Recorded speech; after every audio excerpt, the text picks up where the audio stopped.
Useless is useless, after all. No excuses. That's why you're still just a manager at your age. It's funny how falling off the career track leads to this. Everyone, take a good look. This is what happens when you fell off the career track. If you don't want to end up like this, strive for success. I, who had fallen from the elite path and was languishing as an incompetent employee, was transferred to a warehouse in a depopulated area due to a mistake I didn't even remember making. However, I made a decision there. A while later, my boss, who had called me useless, contacted me. "Who are you?"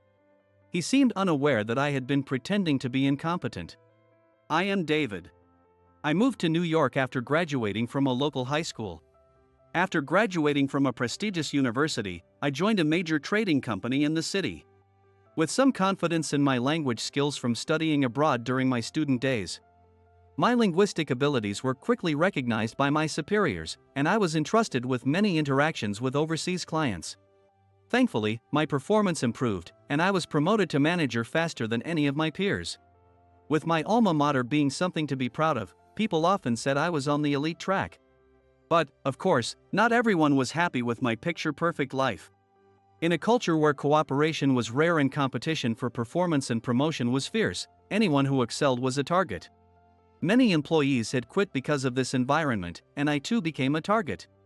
The main instigators were a few colleagues from my department, including Tom, who was in the same cohort as me. They were unhappy that I was the only one who had been promoted. They conspired to sabotage me, subjecting me to daily harassment. I was excluded from important updates, and the company car I had reserved was taken without permission. Each act was minor, and Tom and others skillfully made excuses to avoid blame. Initially, I was confident and off to a smooth start as a manager, but the constant petty harassment gradually wore me down. One day, my calls from clients were not transferred to me, and my work was stolen. That might have been the final clincher. Was it my fault? What did I do to them? I wanted to prove them wrong with my hard work. But when I saw Tom succeeding with work that should have been mine and looking down on me, my spirit quietly broke. To advance beyond manager, passing an internal exam was a mandatory requirement. "David, you could easily get promoted. Just take the exam," urged my manager, Mark, and my director, Robert. I initially prepared for it, but as I became more mentally exhausted, I lost all motivation. In fact, the thought of passing the exam and facing even worse harassment terrified me. What if it escalated beyond stolen work to something irreparable? Fear paralyzed me, and I couldn't prepare for the exam. I wasn't even willing to take the exam. "David, what's wrong?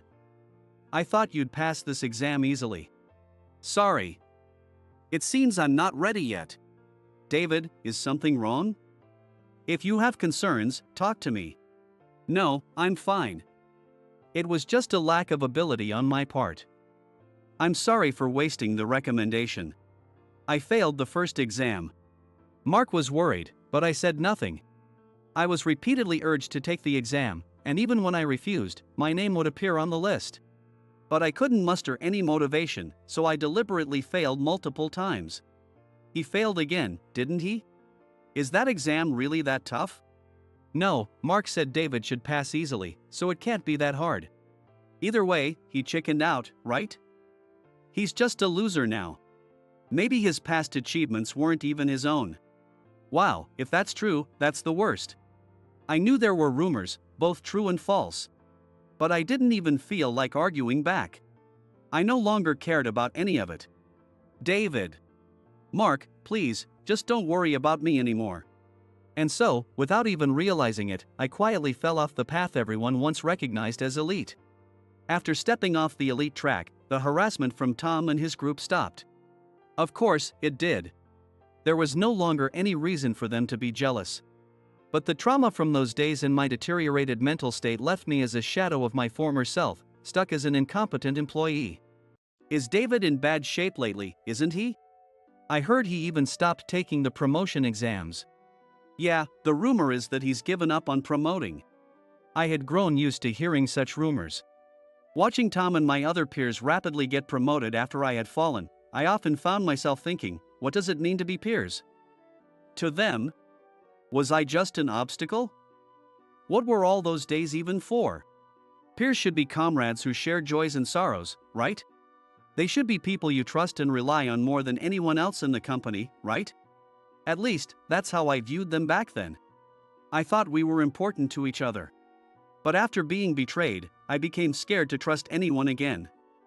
I chose to live quietly, avoiding the spotlight as much as possible. I knew I was stagnating as a businessman. I understood what awaited me as a result of choosing this path. But I never wanted to experience that kind of pain again.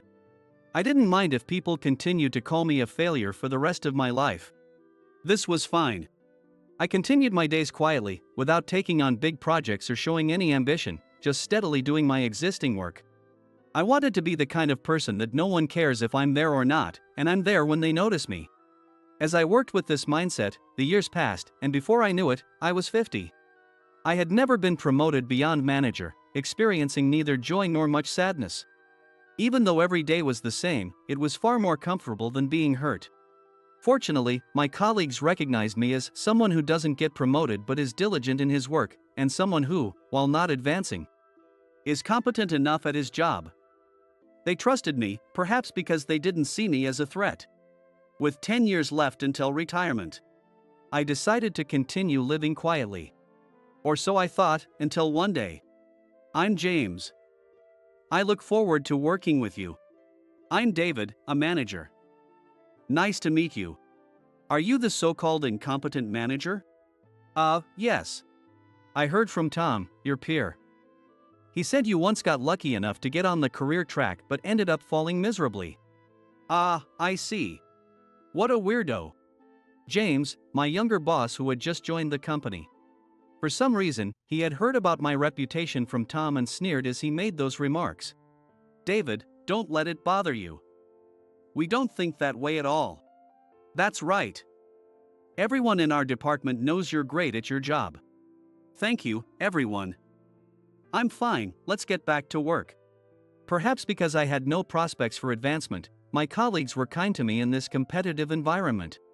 I knew they pitied me. Thanking my supportive colleagues, I returned to my work. However, during a break when I went to the restroom, I overheard someone talking about me.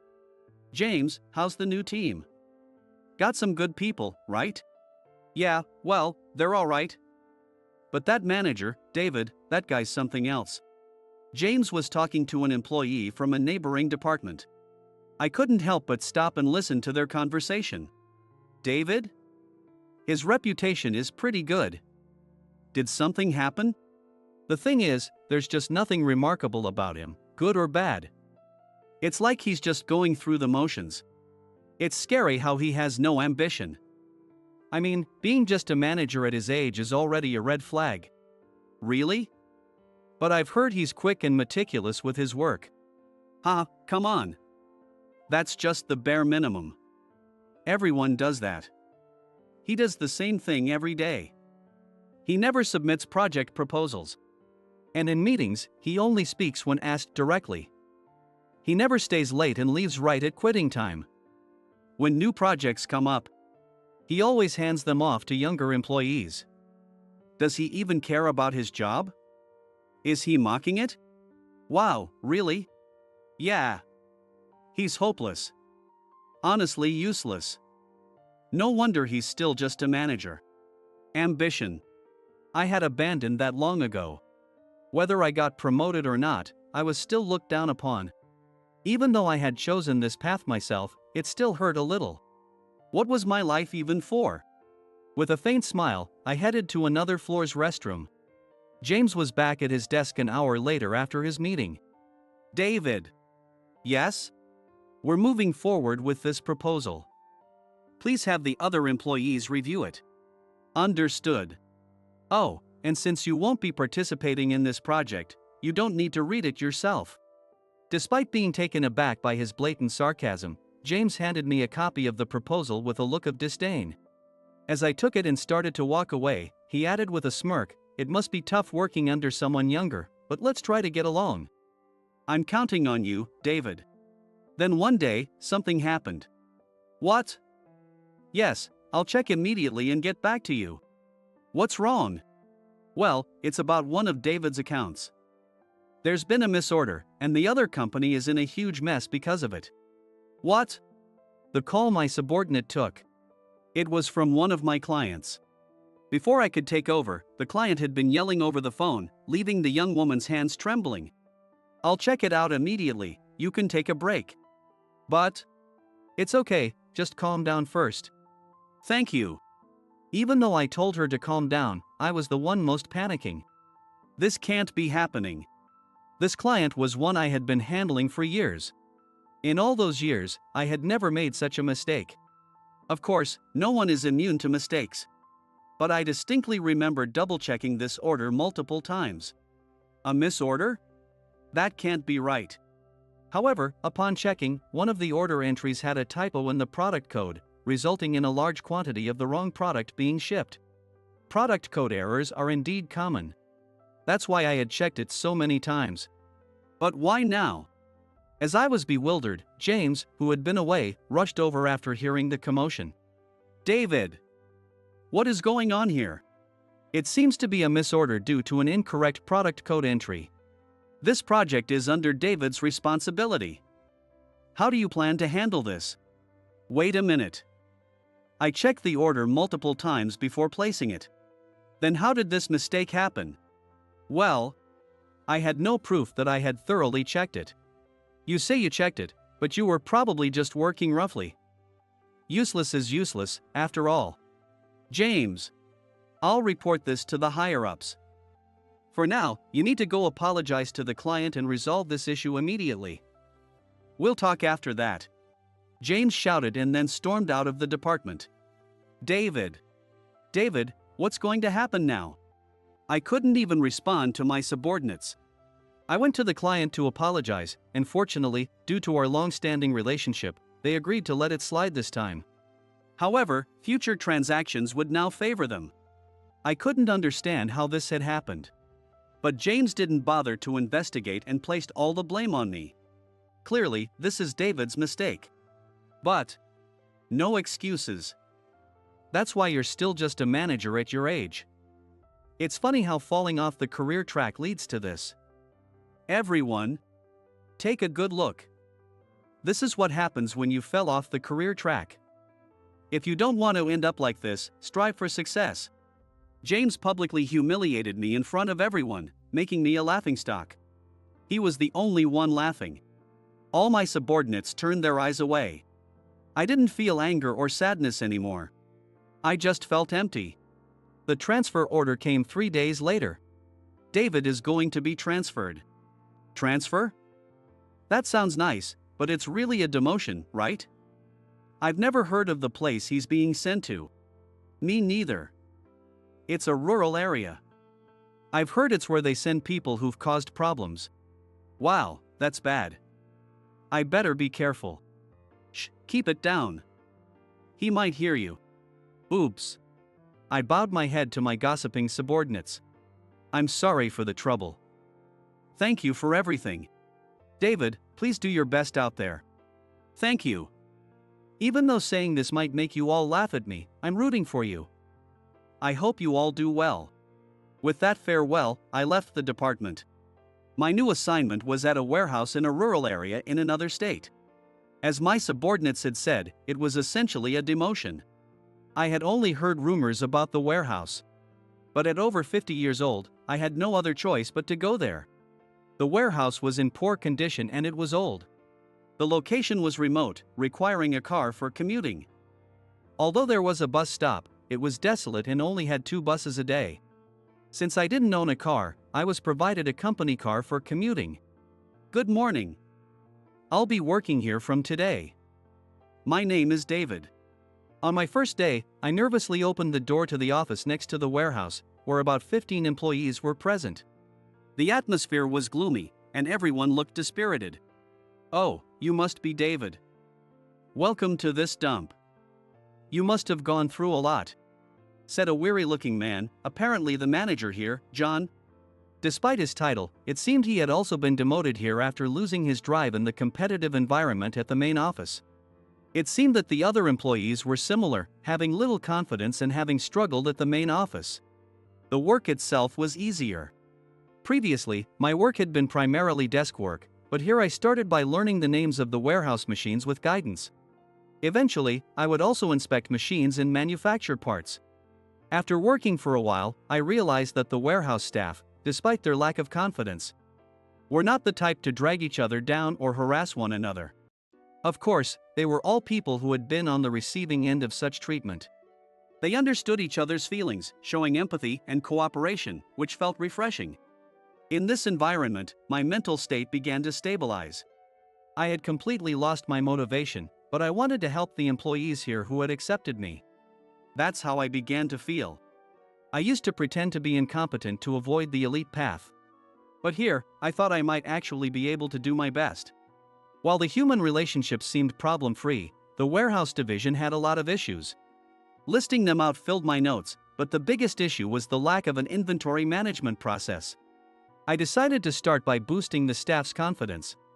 For the first time in a while, I felt motivated. I approached John and declared, "I want to solve the problems in this warehouse and raise the employees' motivation." John, who was indifferent, told me to do as I pleased, so I gratefully began to act. How could I help everyone regain their confidence? I realized that praising them might be essential. These people had been ridiculed and looked down upon at the main office. No matter how old you are, everyone appreciates being praised. I revamped the inventory management process and distributed the tasks to the employees. It's not too difficult, so please give it a try. Yes, understood. Although they seemed hesitant, the employees were diligent and followed instructions. I praised them generously, perhaps excessively, each time. I showed them the work, let them try it, and then praised them. By repeating this process, I aimed to brighten their spirits. As a result, the employees began to take the initiative in learning new tasks, increasing efficiency and motivation, and gaining confidence. Before long, not only did we streamline the processes, but the employees also developed software to make management easier and more accurate, continuously improving it for everyone's use. Simultaneously, the sudden rise in the warehouse division's operational level, previously ridiculed by the main office, caused quite a stir. The warehouse division, where I was now, was tacitly known as a place where demoted employees were sent. It was supposed to be a dumping ground for those who couldn't quit, just doing the bare minimum. Suddenly, it began operating at a remarkably high level. Naturally, everyone was surprised. President Smith, curious about the dramatic improvement, instructed Vice President Stephen, saying, "Go and find out why the operational level has increased so much. We can't have any data falsification, so check thoroughly." Stephen arrived early in the morning to check things out. Stephen had visited the warehouse a few times before, ostensibly for inspections but mainly to ensure no one was slacking off. Previously, he would see the demoralized faces of the employees, sigh, and leave quickly. This time was different. "Hi, Stephen. Thank you for coming all this way. Please take a look at our new software if you have time." The bright voices were totally different from the previously gloomy atmosphere. Even the warehouse, which had seemed dark and stagnant, appeared rejuvenated. "Oh, you there. May I have a word?" "Yes?" "Recently, the performance of this warehouse division has been exceptionally good. Smith is curious if there's a reason behind it. Can you tell me what has changed?" The employee who was stopped smiled at Stephen. "Well, it's because we have Dave with us." "What?" Not understanding what they meant, Stephen stopped several other employees to ask the same question. Each time, they responded with, "It's because of Dave." This puzzled Stephen even more. "Wait, hold on. Who or what is Dave? Can someone explain this to me?" Several employees exchanged glances and laughed. "They're talking about David. Ever since he came here, everyone has been working happily as if they've been reborn." "David, the one recently transferred from the main office?" "Yes. David helped us regain our confidence and motivated us. Until now, we were only reprimanded and never praised. We were just doing what we were told. But David thanked and praised us for even the basic things, which made us happy. He reminded us of the joy of being appreciated and the fun of work." After hearing the details, Stephen asked, "Could I speak with David for a bit?" and called for me. "Stephen, long time no see." "Indeed. How have you been? Quite well, actually. I feel like I can work more enjoyably and authentically here than I did at the main office. It seems this place suits me better. I see. I've heard you've been motivating the other employees. Thank you very much. No, I was just lucky that things worked out. Also, it was frustrating to hear this place being called a dumping ground. I understand. I'll apologize to everyone. Thank you. No, you don't need to apologize. Stephen had been struggling with how to boost the motivation of this department. He apologized to everyone and returned to the main office. A few days later, Stephen called James from the main office. It seemed he was questioning the reason for my demotion. Stephen began to question the discrepancy between the order mistake he had heard about from James and what he observed from me and the employees' feedback. He decided to reinvestigate to determine if the order mistake was truly my fault. What he discovered was completely unexpected. He instructed the IT department to check the operation logs on my PC and found that after I had correctly entered the data, James had logged in with his account and altered it to incorrect information. When this was revealed, James literally collapsed in front of everyone. According to what Stephen told me later, James admitted that managing an older subordinate like me was troublesome. He resented my prestigious university background and wanted to undermine me, thinking that my lack of project proposals indicated I wasn't as capable as my education suggested. He confessed all this while looking pale and defeated. I see. I should have investigated properly back then. I know it's too late now, but I'm truly sorry. No, it's not your fault. Don't apologize. Besides, I'm glad I ended up here. This place helped me regain confidence in myself and realize that I can still contribute to the company. Thank you. You are an invaluable asset to this company. It's a shame you're not back at the main office. That's too kind of you. I mean it sincerely. Thank you. Feeling deeply grateful for Stephen's kind words, I ended the call. I was ready to continue working steadily from here. Just as I had that thought. What, a transfer to the main office? I received a transfer order. It was James who informed me over the phone. Moreover, it included a promotion to an executive position. Who are you? I could hear James's trembling voice over the phone. It seemed he was quite afraid of me. Weren't you just a demotivated employee, just a useless 50-year-old? Repeating these words, James sounded utterly confused. I slowly smiled. It's not wrong. I am just a 50-year-old man. Having been mentally exhausted from being sabotaged by my peers and colleagues, I had been doing mundane work for a long time. However, the work here had been enjoyable for the first time in a while.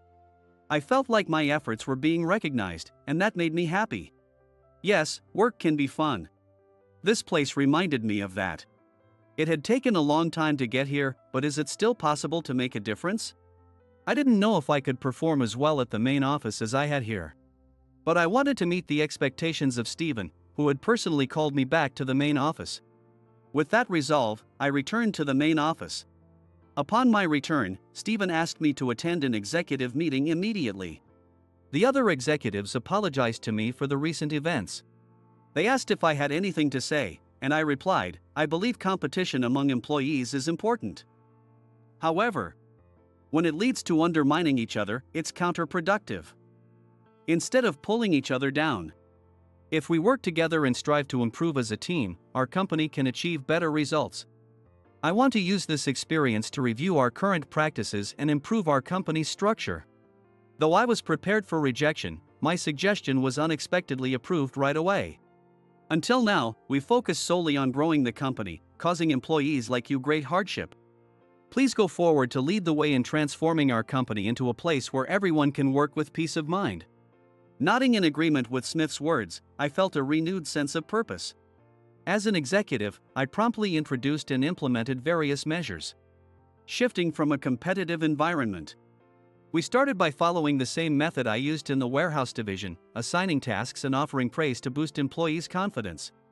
I felt a noticeable improvement in workplace relationships, which had previously been strained, and I was eager to continue.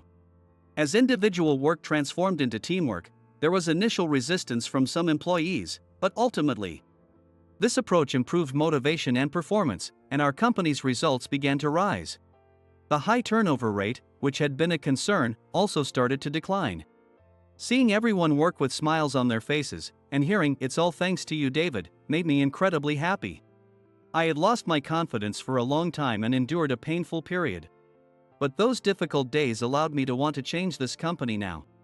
If I had forced myself to stay on the elite path, I might have broken down and left the company eventually. While I was desperately trying to protect myself, those days were not in vain. That's what I believe. And I think it's enough that I was the only one to go through such hardship. I don't want the new young employees to experience the same. I want them to enjoy their work, to work with vitality, to have goals and strive together with smiles on their faces. Even if it sounds idealistic, that is my current goal and my purpose in life. With only a little time left until retirement, I am firmly resolved to continue creating a work environment where everyone can thrive.